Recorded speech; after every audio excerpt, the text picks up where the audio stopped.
Well, hello and welcome to another edition of the E-commerce Evolution podcast. I'm your host, Brett Curry. Really excited about today's topic and today's guests.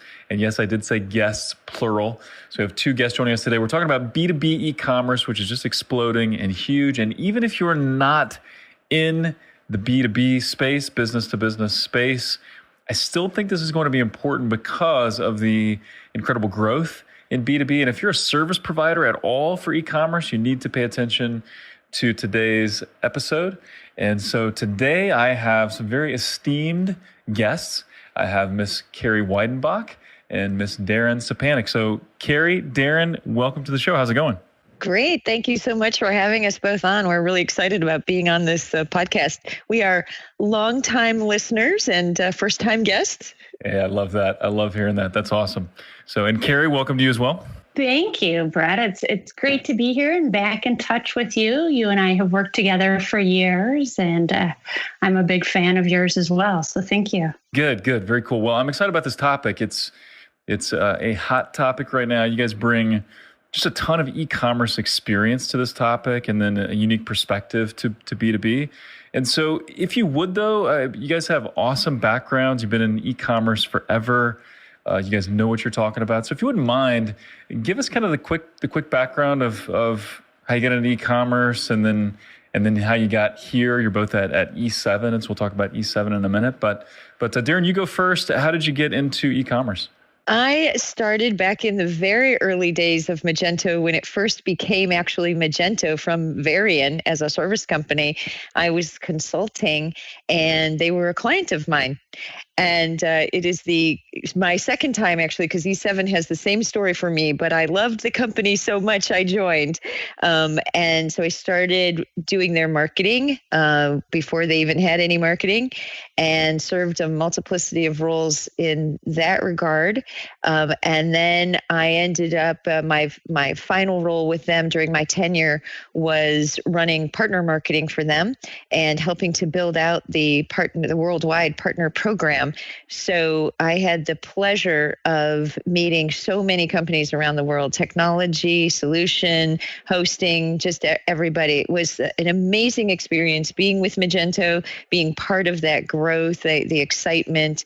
And I got totally hooked on the industry at large, and then went back to consulting after I left Magento. And I will actually, just because just a good foray, I'll jump into how I ended up at E7, but I was consulting with E7 and saw such opportunity with this company and the amazing people that are at the company that and when the opportunity arose, I ended up joining them as well. So now I have left consulting once again. That's awesome. And I 100% agree. This industry is amazing. It's fascinating. It's always changing. And really some cool people, like some really smart, talented, committed people in this industry. So I love it as well. So awesome. Thanks, Darren. And then Carrie, what about you? You've got some serious e-commerce chops as well. How did you get here? Yeah. So believe it or not, I have spent 12 years in e-commerce. Which is the equivalent of like 30 in other industries, I'm convinced. Yes, it's been a long time. So my background is very different from Darren's in that I have been focused on software development and site builds. So over my career, I think I've launched around 75 e-commerce related projects with teams in various aspects. So I am constantly evolving that and looking for how to do it faster and better, and just how to serve clients by making amazing websites. So I'm very passionate about that. That's awesome. And you are a serious agile practitioner, right? An agile ninja, potentially you could call it that. That is correct. In the agile space, we're called Scrum Masters. Scrum Masters. Okay. That sounds cooler. So my background is that of an Agile Scrum Master, and I also love the Agile methodology and how it works efficiently to deliver projects. Yep. And like you mentioned, Carrie, you and I got to work together quite a bit on several projects. Me from the marketing side, you on the project management side and running the dev teams and pulling everything together and just doing a phenomenal job. And so that's where my respect for you grew out of that. And then now you're with E7 as well. And what is your role at E7? Yes. So I am the vice president of e-commerce. So I have quite a few friends that are at E7, people that I've worked with before that I respect and trust. So I got together with the owner, Edmund Delude, and we looked at what he was doing in terms of custom software development. And I suggested that he really take a hard look at B2B commerce because there are so many similarities from what we do that play into the e-commerce space. And so Darren and he and I worked together to start a new division, and I manage that division. Nice. So you kind of helped spearhead this B2B e-commerce division inside of E7. Yep, absolutely. Very cool. So let's dive right in, and I'd love to hear more about E7 as we go, and sprinkle in other fun stories as you guys have them. But let's talk about B2B e-commerce and how it's different from traditional e-commerce, because when most people think e-commerce, they think B2C, right? Business to consumer. They think Amazon and other product sites, shoes, apparel, things like that. But is there really a big difference between B2C and B2B? And if so, what is it? Yeah, so I think at its core, it really is different. So when you think about business to business, you have to consider that your customers belong to a company, and that people in that organization can play very different roles when buying in e-commerce. They might be in a buyer, or they might be a manager at an approver level. We find that the order quantities are much larger. Payment types are different. It's not always credit cards. It can be ACH or POs or COD. And each customer may have a unique contract. That contract could have different pricing and discount structures. And it's really critical that different payment terms potentially depending on the client. Payment terms, absolutely. So it's really critical that when customers are ordering the products, it needs to be fast and efficient because they're ordering so many different products at once. So there's a lot of elements that are unique. Great. Anything you would add to that, Darren, in terms of just the uniqueness between B2C and B2B? No, I think that, she hits on all of the right points. And I think what also is important is that, you've got people here who are buying for a living, right? And so while they have grown accustomed to shopping online in their personal life, what we're now seeing is these folks are now demanding the same sort of conveniences and frictionless buying that they are used to in their personal life, in their professional life. And so there's a lot of crossover, but there's also some extremely unique differences because of who that customer is, how they buy, and what they buy for. Do you mean that there are some people that don't like to deal with salespeople, that maybe they just want to order online rather than going through the pitch and all the hassle? I would definitely say that's true. It's one of my favorite things, man. I come to the office just so I can take sales calls. That's why I come.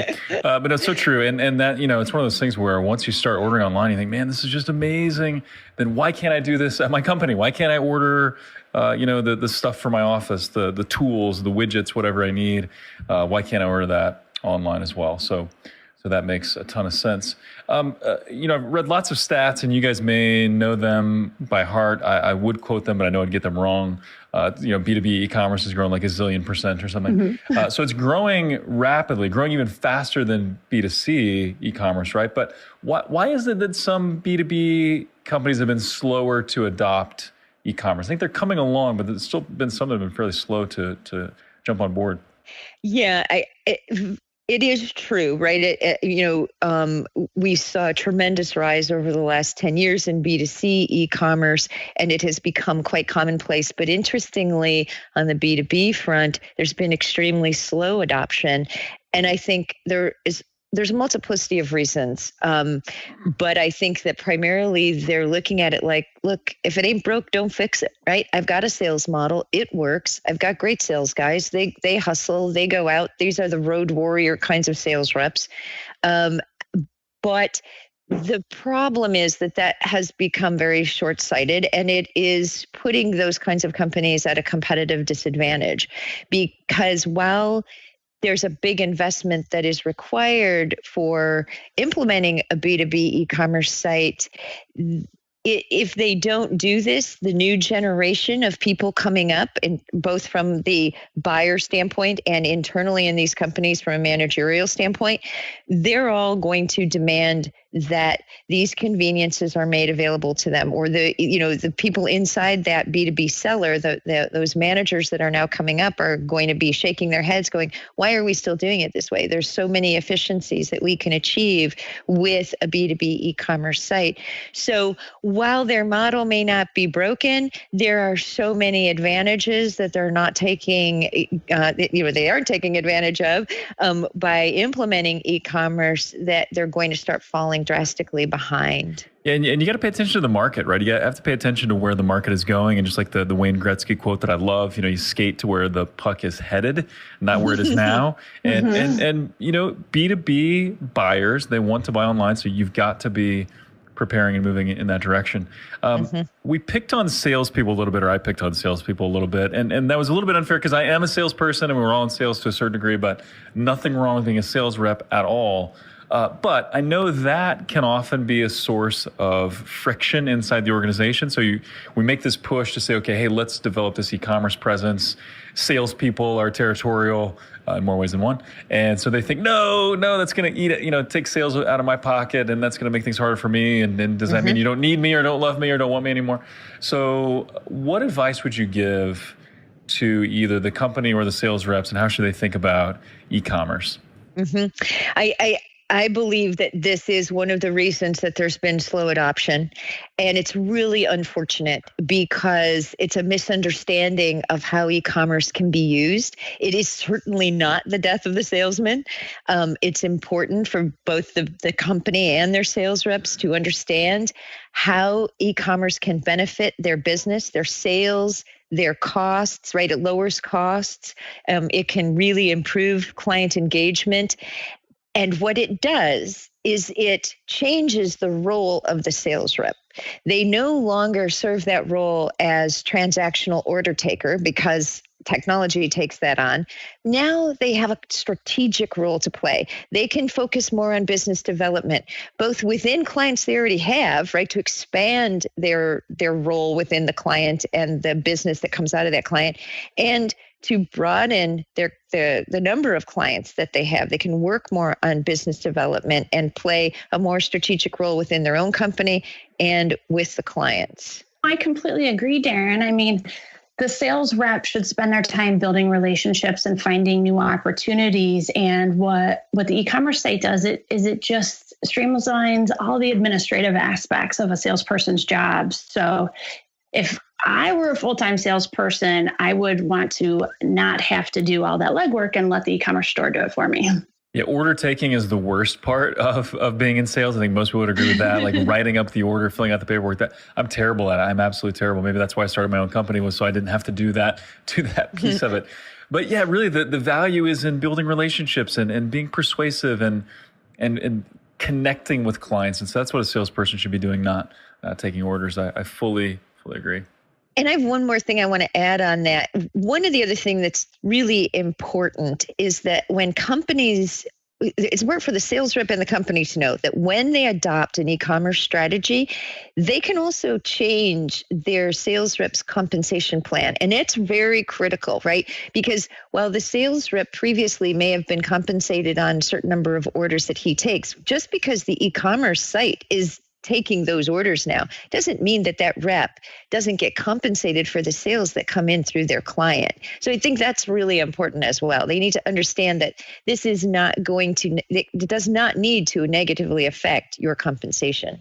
Yep, I love that. And I think that's exactly the way to approach it, without a doubt. So for companies that then they're saying, hey, our sales model's working, like this is clipping along just fine.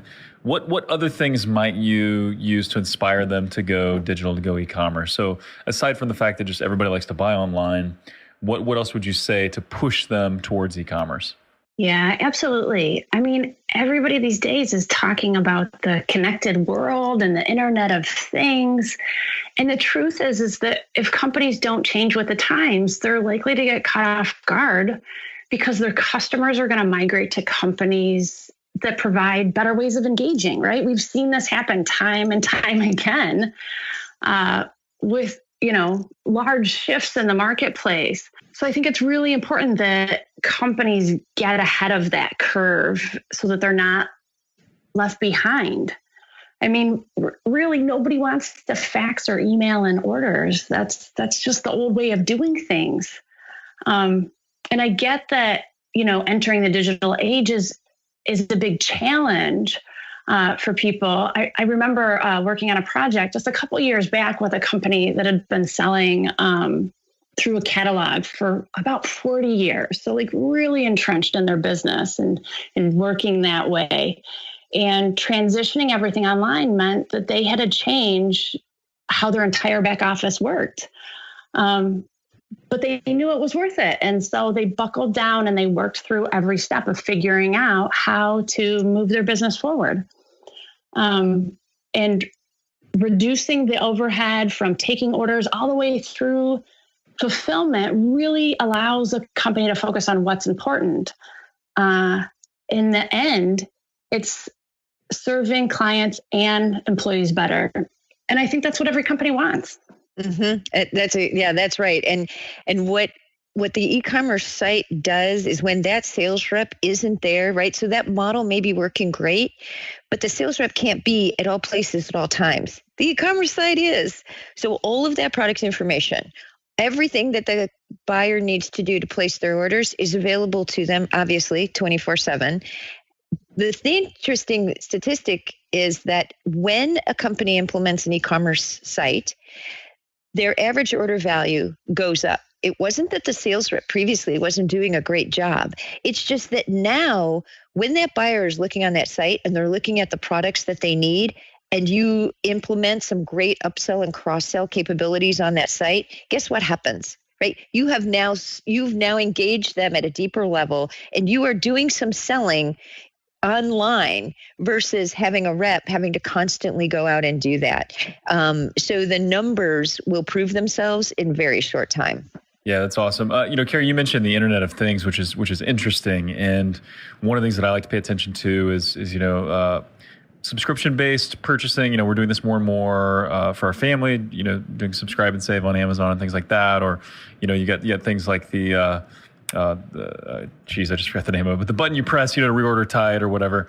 Do you see any trends like that kind of creeping their way into B2B? And I know that may still be a bit of a step ahead. Like we're trying to still convince B2B to get on e-commerce to begin with. But do you see some of those trends, like the subscription models and purchasing without even the need to go through this order process every time? Anything there? Yeah, absolutely. I think subscription model purchasing is huge for B2B. There's a ton of replenishment models when it comes to B2B where they order on a continuous cycle. B2B sites need to make the reorder process very simple. And there's some really cool things you can do with analytics by monitoring how your customers are ordering and how frequently, and targeting your campaigns based on that historical information and getting really smart about how you do your B2B sales. So there's a lot of cool things when it comes to replenishment and subscriptions.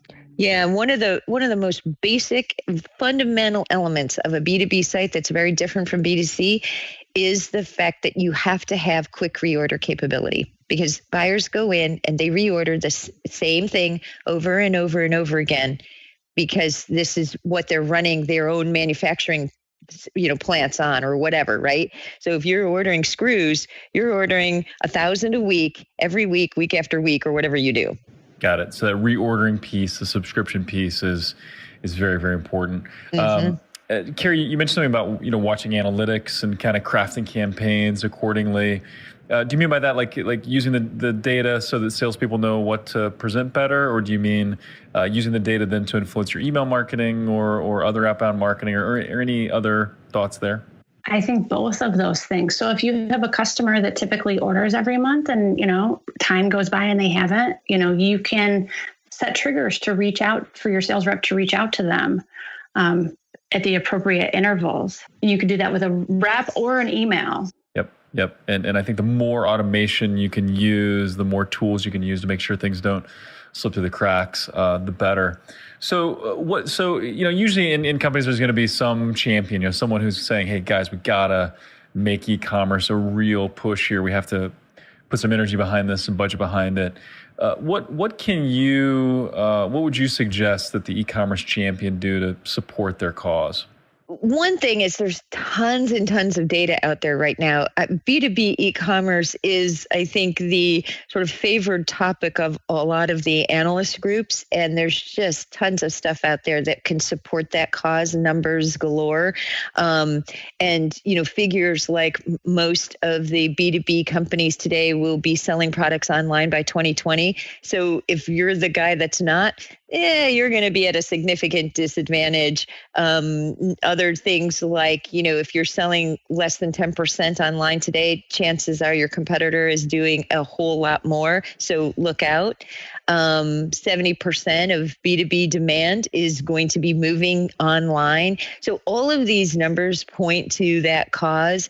And I think also there is this need to look at the cost savings. So in terms of your own operations and infrastructure, how you can achieve cost savings also through a B2B e-commerce site will help make that case. Yeah, I agree. And I think, focusing on like all the stats that Darren said, but, thinking of the cost savings that you'll achieve by implementing a B2B store. So, reducing the phone orders, reducing all of your support calls, making your e-commerce site the hub of operations. And like we just talked about, all the advantages that you can get by the data intelligence that you achieve with an e-commerce store that you don't have through typical ordering processes. Yeah, it's a big shift. I mean, we know that, right? And if you're the champion inside the company, your executives who may be very old school and have done a great job of building an incredible business, it's going to be hard for them to make this transition. And it may be also hard for the clients to make this transition, right? Just because you build it doesn't mean they'll come. So there's going to be some effort put into the marketing in showing your clients what's now available to them and how easy doing business with you is. But honestly, once this is done, the benefits will be realized immediately. Yeah, and that's a great point. I mean, I think just like with anything e-commerce or marketing or digital, you have to implement and then iterate, launch and iterate and keep running through that process. Any tips you would give on how to involve the customer maybe from the get-go? Because I think maybe part of the reason that B2B companies are saying, the sales process works. If it's not broke, don't fix it. So that they're fearful they'll either make things too hard for their customers or that, or that it's too expensive, I guess. But how should companies involve their customers as they're looking to go e-commerce? I love companies that start off with a beta set of customers to try out their new site in B2B.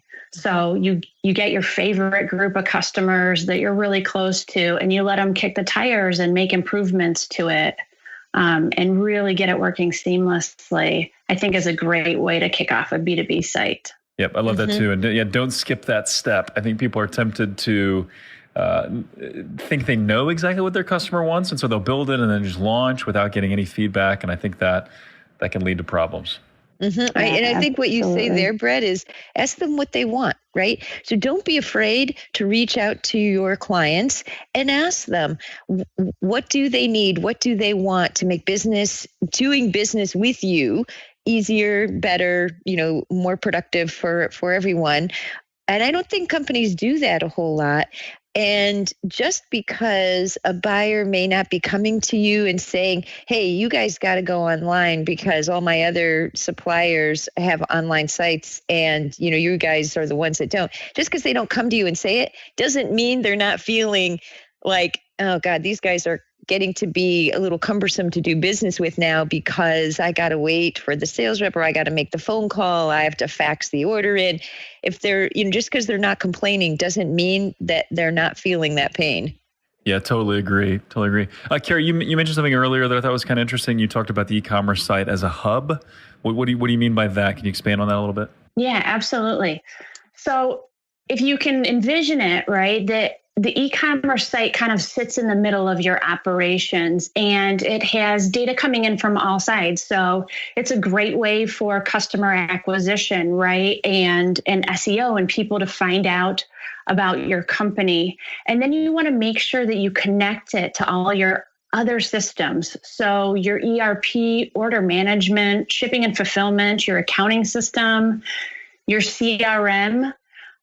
It's really critical that when you do an implementation, you evaluate the entire operation. We always look at companies as a holistic entity, not just setting up the e-commerce site, because we don't want the e-commerce site to be a silo in the organization. What we see is customers achieve the most savings when everything is integrated. Got it.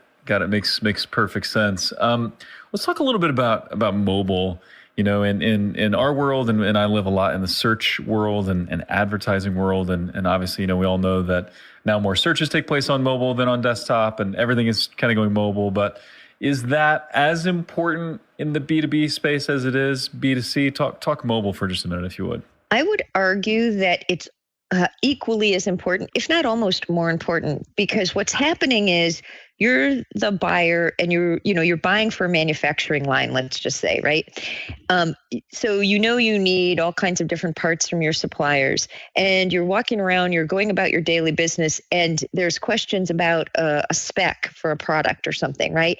You want to be able to get to that information as quickly as possible, and having mobile access to all of the product information is vital, because this is going to then, as Carrie pointed out earlier, you're going to cut down on those customer service and support calls with very simple questions that today they may not have access to. And then, of course, the other thing is when they need status on an order, right? They can go in, they can view their account, because with B2B sites, everything can be set up with various account permissions. So they can go in, they can see everything about their orders, their order histories, shipping status, everything. And so just think about them having that ability on their mobile devices at their fingertips, instead of, again, having to call the supplier and ask for all that information. And when it comes to quick reorder, there again, right? Perfect. I know now I need my, my huge order of plastic cups, because it was after 4th of July weekend and my store is now out of plastic cups. Great. I'm going to go to my supplier, click my reorder, done. Order on its way. Easy peasy. Yeah, and I think a lot of B2B companies probably underestimate how removing friction in this area will increase sales. But if I can if I'm in the field and I'm working on something and I need information, if I can get that on my phone or on the tablet that I'm carrying, that helps me tremendously. If I can then order something or check something on my phone or tablet while I'm in the field, that helps too. So I think it's a great customer support tool, but also you're just going to sell more. It's going to increase business. So I know people will be fascinated about this. I was fascinated by this as well.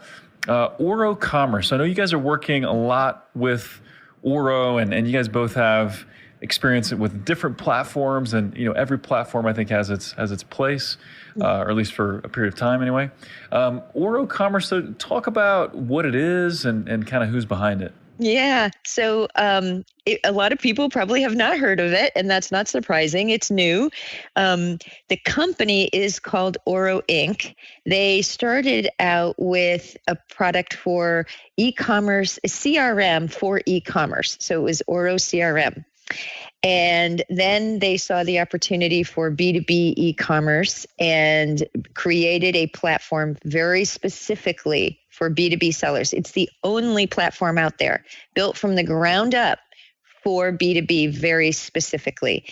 And I think that one of the things that people will find most interesting and will attract them to Oro Commerce is who is behind it. Absolutely. It is Yoav Kutner so he was the co-founder of Magento and the CTO of Magento, and really behind the Magento platform. And Jari Carter is the other co-founder of Oro, and he was the VP of sales at Magento. And Yoav and a very esteemed team of developers, that he worked with at Magento have built the Oro Commerce platform. So you honestly cannot get better pedigree than the folks that have built the Oro Commerce platform. And this is why we chose them. Two reasons, really. One, because it's the only platform out there that really serves the need of the client that we're going after. But the other is that Carrie and I both believe wholeheartedly in the team that is behind this. We could not hold them in higher esteem and have the greatest of respect for them. And I can tell you, they've just done an amazing job. Yeah, and I think you're right to hold them in that kind of esteem. I mean, just look at the success of Magento and how that grew from so small to just exploding and being the most popular platform and all that. And Yoav obviously was the co-founder there, and that's just an awesome story. What about Oro attracted you, Carrie? And kind of, if you could maybe talk about some of the benefits, some of the differences between Oro and other platforms. Yeah, absolutely. I mean, what I like about it is it has these unique B2B features that you really can't find in any other platform. Like I've never seen them before. So like a lot of the features we've talked about that are necessary in B2B, tiered pricing, quick reorder, bulk orders, the custom pricing that's necessary, Oro can do unlimited levels of custom pricing. That's really unique. One of the things that's cool that I haven't seen before is it has a customizable workflow in the back end.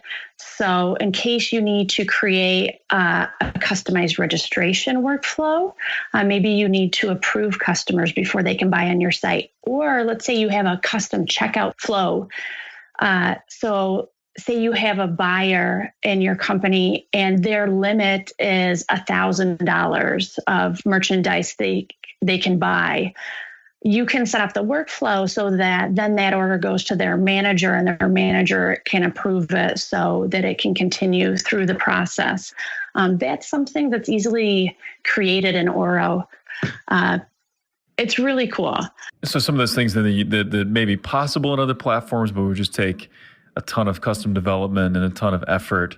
Those are features that are right there out of the box in Oro, it sounds like. Yeah, absolutely. And just last week, we were doing a demo for a client, and that client really wanted to see the multi-store functionality in Oro. So very quickly, we set up a demo with all the information needed. And literally right on the fly in the demo, we were able to create a second store and remove half of the catalog from the first store, from the second store, right on the fly in the demo. And normally I wouldn't do something like that in the demo. It's pretty complex stuff, but Oro's solid. So we feel a lot could go wrong, and you could look very silly if you didn't do it on the fly. In certain cases. Yeah, that's very cool. Well, we talked a little bit about, I mentioned automatic reorder and subscribe and save and things like that we're doing on Amazon. And so, behind, I think one of the important things to remember for everybody in B2B is that behind the B is always a C, right? So behind that business buyer, there is a consumer, and that consumer is doing stuff on their own. They're shopping on Jet, they're shopping on Amazon or other, Nike.com or other places. And so they're kind of used to that experience. Not that they necessarily want to enjoy shopping for nuts and bolts as much as they enjoy shopping for new sneakers, but there's still, this mindset or this experience that you get when you're shopping in a B2C site that you might not get on a B2B site. So anything there that B2B companies need to consider as they're crafting and shaping the shopping experience? Yeah, I think what you said is so true. I think, it's set the level of experience that people expect when buying online. Everybody uses Amazon and Amazon Prime. And so they've really set the bar high on that. And so it's important for everybody to consider that. But I think when you're engaging your B2B customers, you want to make sure that you provide them as much information about your products as possible, because they're the ones that are going out and reselling your goods. So you want to have client reviews, videos, promotions, and all of those things so that people buying your product can translate that information to their customers and really be an advocate for you. Yeah. And I mean, isn't it, I mean, if you think about why some B2C companies are great and, why does Amazon dominate? It's because they really understand their customer and they don't just say we're customer centric. They really are customer centric. And so, I think it also just goes back to what does your customer want? So your buyer, that's sitting in a factory and they need to buy stuff for the assembly line or whatever. Like, what is it that they want? What is it that's going to make their job easier, faster, better? I'm sure that things like site speed and quick load time and mobile compatibility, all those things work. But ultimately, doesn't it just come down to kind of knowing what your customer wants and then delivering that? Yeah, and there's something interesting in the when people use the Amazon model to compare any other e-commerce site with.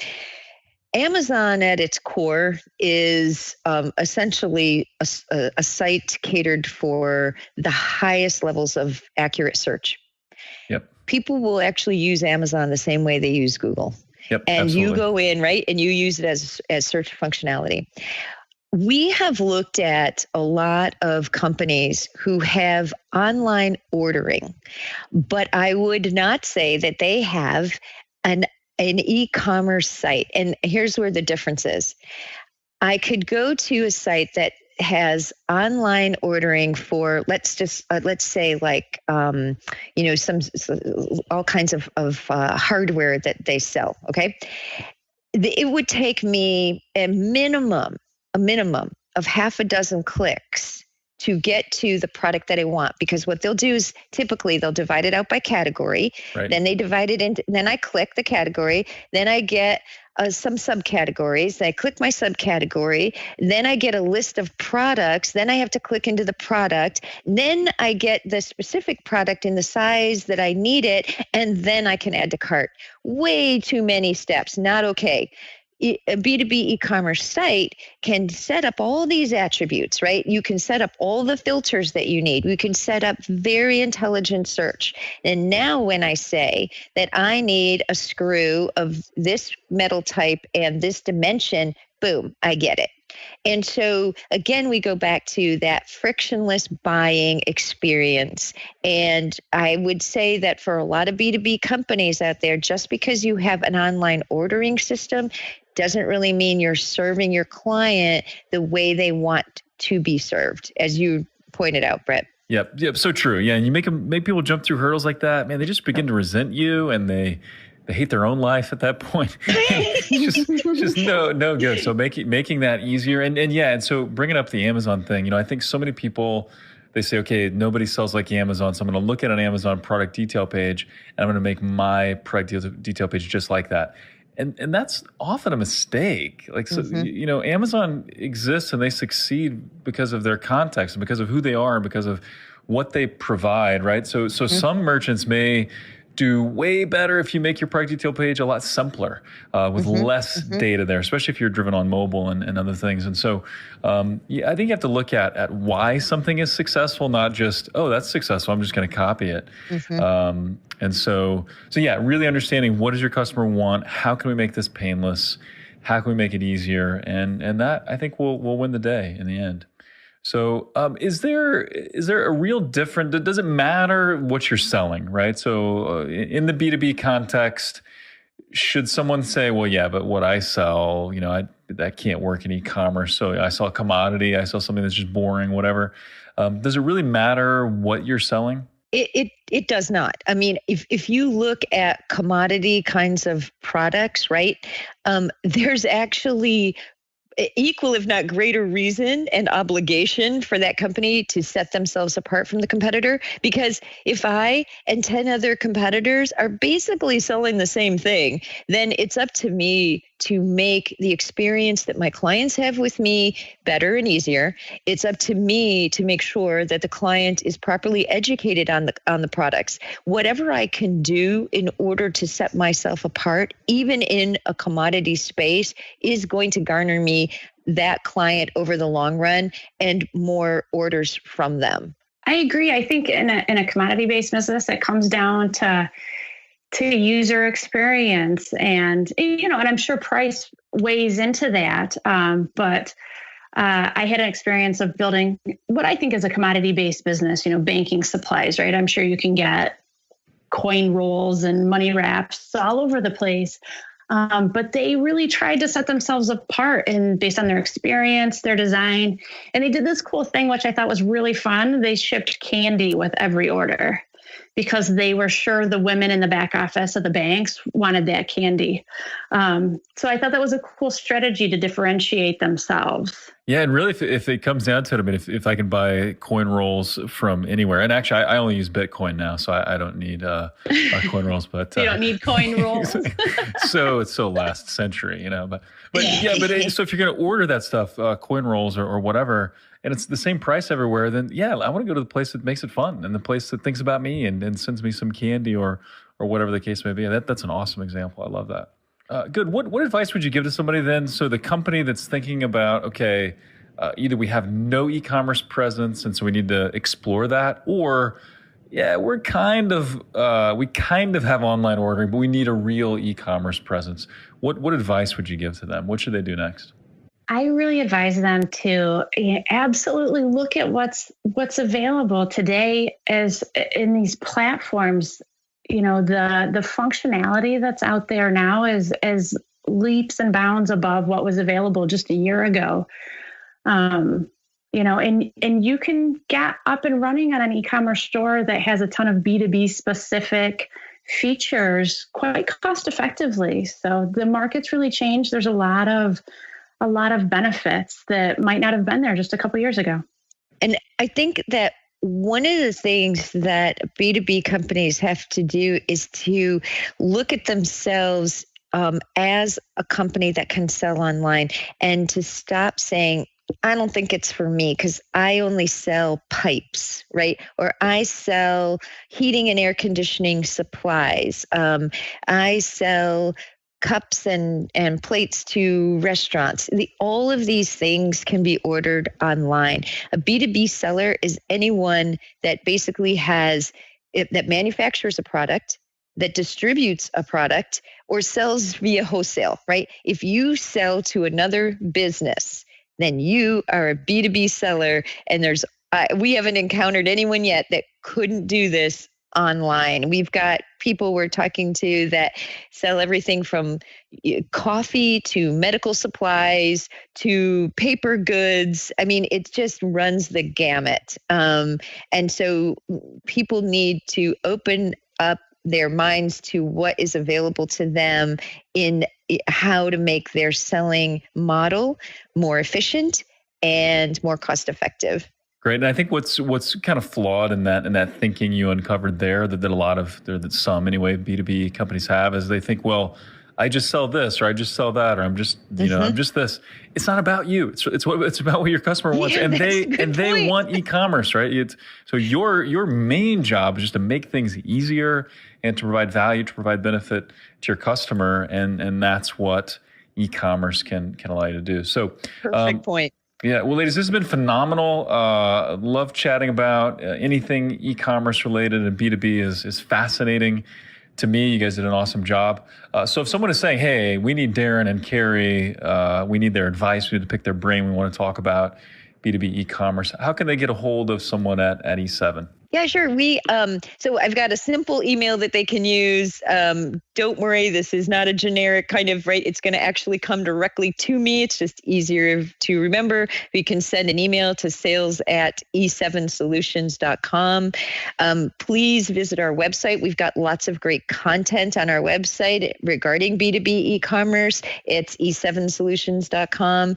And of course, you could contact Carrie or I directly. Mine is darren.Sepanek, SEPANEK @e7solutions.com. Carrie is CARRIEWEIDENBACH @e7solutions.com. Way easier to just do sales @e7solutions.com. Absolutely. And we'll put that. I'll put sales at in the call notes as well. Exactly. So, yeah, good. Well, hey, who could have thought that we could make B2B commerce so much fun? And so That was awesome. Isn't it?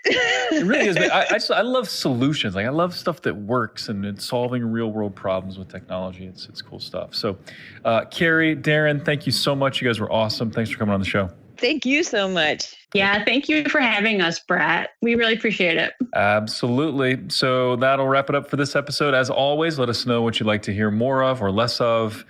And we'd love your feedback on iTunes. Leave us a review there if you feel so inclined. And with that, thank you for tuning in.